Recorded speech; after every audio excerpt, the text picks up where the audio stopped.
আমাদের এইমাত্র আমাদের পেশেন্ট সাহেরা হচ্ছে নর্মাল ডেলিভারি হলো। সাহেরার হচ্ছে 34 সপ্তাহে পানি ভেঙে যায়। কটার সময় ভাইয়া পানি ভাঙে?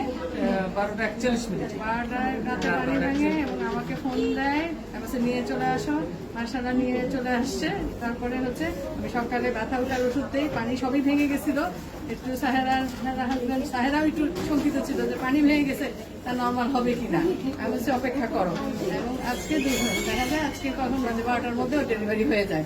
মাসাল্লাহ একটা সুন্দর একটা বাবু হয়েছে, বাবুও সুস্থ আছে, মাও সুস্থ আছে। এই যে ভাইয়া ছেলে বাবু বলেন ভাইয়া আমাদের কাছে কিভাবে আসছেন বলেন। আগে বাবুটার ছবি নিয়ে নেই। হ্যাঁ এবার বলেন ভাইয়া। অ্যাকচুয়ালি আসা হচ্ছে ম্যাডামের ফেসবুক পেজ থেকে দেখা আর কি। সেই সূত্রে আমি ম্যাডামের কাছে 1 মাস শেষে চিকিৎসা নিয়েছি।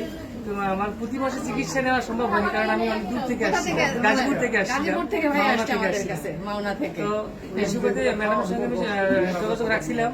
আমি ট্রিটমেন্টের ব্যাপারে সব ব্যাপারে সহায়তা করছি, এবং এর শেষ পর্যন্ত আজকে যে আমার বাড়ি ভেঙে যায় তখন আমি ম্যাডামের সঙ্গে যোগাযোগ করছি, এবং সে আমাকে ইমিডিয়েটলি আসতে বলছে। আমি আসছি এবং সে ভর্তি হয়েছি, এবং ইনশাআল্লাহ তাদের তত্ত্বাবধানে, সুন্দর তত্ত্বাবধানে একটা আমার ফুটফুট আমার একটা ছেলে উপহার দিয়েছে।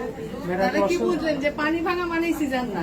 যে পানি ভাঙলেই যে সিজন কিন্তু বলে একটা দেয়। ধৈর্য ধারণ করতে হবে, ধৈর্য ধরতে হবে। ধৈর্য ধরতে হবে। আমিও কখনো বলি নাই যে সিজার করবো।